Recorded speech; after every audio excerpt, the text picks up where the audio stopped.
And on the Newsmaker hotline right now, Deputy White House Press Secretary Josh Earnest to talk about the State of the Union address. Josh, how are you?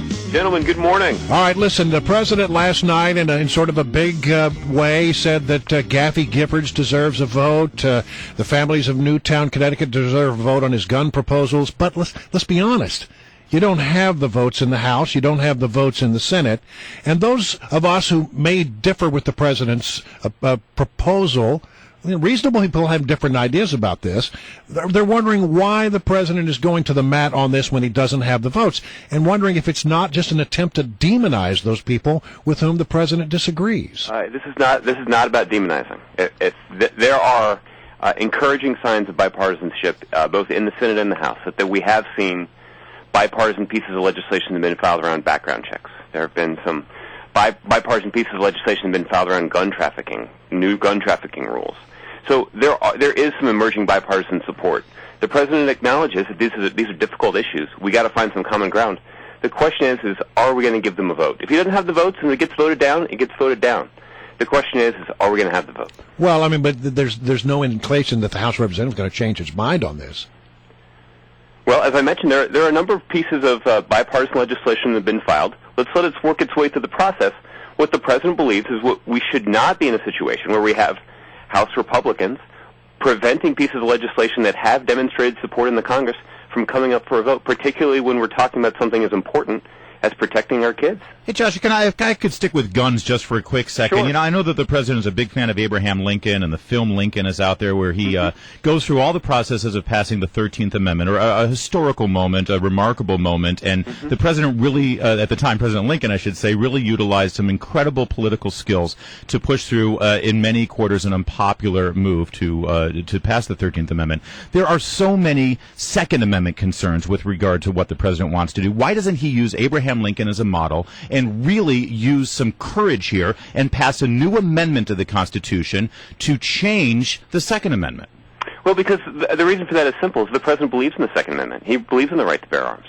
But what he believes is that there are some common sense measures that we can take that respect the Second Amendment, that acknowledge the Second Amendment, that acknowledge the right to bear arms, but that also will do some things to keep our community safer, that will reduce violence, that will keep guns out of the hands of criminals and other people who shouldn't have guns.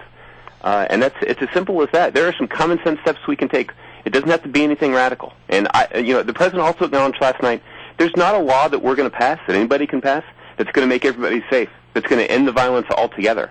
But if we can just do some simple common sense things that would reduce that violence, why wouldn't we? Yeah, okay. Let me ask you also, in terms of a lot of the other things that the president proposed last night, he said he wasn't going to touch the deficit would not be increased at all. But then he listed a lot of things that, objectively speaking, are going to cost some money somewhere. So The only way he can do that is to cut elsewhere or to raise taxes. So which is it going to be? Well, what the president will put forward is he'll put forward a budget later this spring where he will detail all of this accounting. And what will be contained in that budget will be the same thing that was contained in previous budgets, which is the president adopting a balanced approach to dealing with this stuff. He's going to include in that budget some strategic cuts to government spending. We've already cut government spending down to the lowest level as a percentage of our GDP as Dwight Eisenhower. So we've already made some significant cuts. But we do have. Well, but that's also that's also a commentary on how weak our GDP is right now, isn't it? Well, no. Our GDP has grown quite significantly since Dwight Eisenhower was president. What it is a fair apples to apples comparison of how large government spending is, and it's an indication of how much we've pared it back. We've pared it back significantly in comparison to both Democratic presidents and Republican presidents. The president let it be known last night in his speech that he wants to do some things to save the planet ecologically, and he made it very clear, and this is very troubling to conservatives. I hope you understand how troubling this is to conservatives, that he was going to go and do it by executive order if Congress would not act.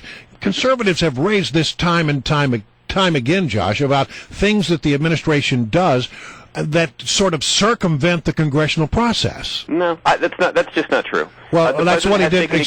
Stop. I have to just stop you there. It's not true. It is true in immigration. He decided there were certain laws he didn't want. Executive actions that are well within his authority as President of the United States. They are in no way a substitute or a replacement for congressional action. The president says that every time. Well, hold it. But in immigration, and just allow me this, please, Josh. Josh, please allow me this. And it's important if Congress feels like they look bad because the president's taking aggressive steps to make progress in these priorities. Josh? It's not a substitute for congressional action, and that's what the president's speech was about last night. Josh, I'm trying to be polite here, but please allow this follow-up question.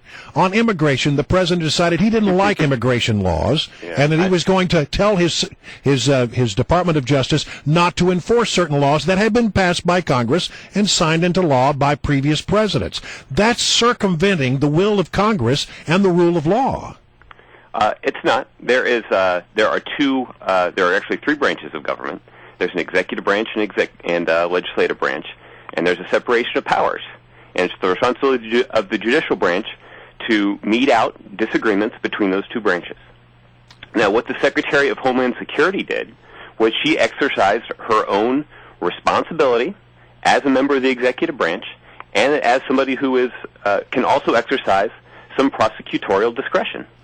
And that is the deferred action that you're talking about. That is well within the bounds of the law. No court has said anything differently than that. I recognize that there are some conservatives that are unhappy about this. This is why I would expect those conservatives who are unhappy about this. Actually, there are many conservatives who agree with your position, but they want to see you do it so legally. You're just not going to let me finish. Is that how it works? No, I just say all I'm saying is look, you invite me on the show and then you interrupt me with your questions. I'm trying to agree with you, Josh. If you'll just listen for a moment, there are many conservatives who agree with the president's position on immigration, but don't like the way that he has gone about circumventing the law as it exists today. They believe that you go back to Congress and you pass a new law, but this president doesn't want to do that. No, the president does want to do that. That's actually what he laid out in his speech last night. So the tens of millions of people who are watching the president's speech last night heard the president talk about why he supports legislation to fix our broken immigration reform system. I mean, did you watch the speech last night? Yeah. Yes, I did. So if you watch the speech and you listen to what the president said, you would hear that's exactly what he was talking about. Okay. Passing a law to fix our broken immigration reform system. Are we going to see Republicans get on board and try to work with the president in bipartisan fashion to solve a problem that we all acknowledge exists?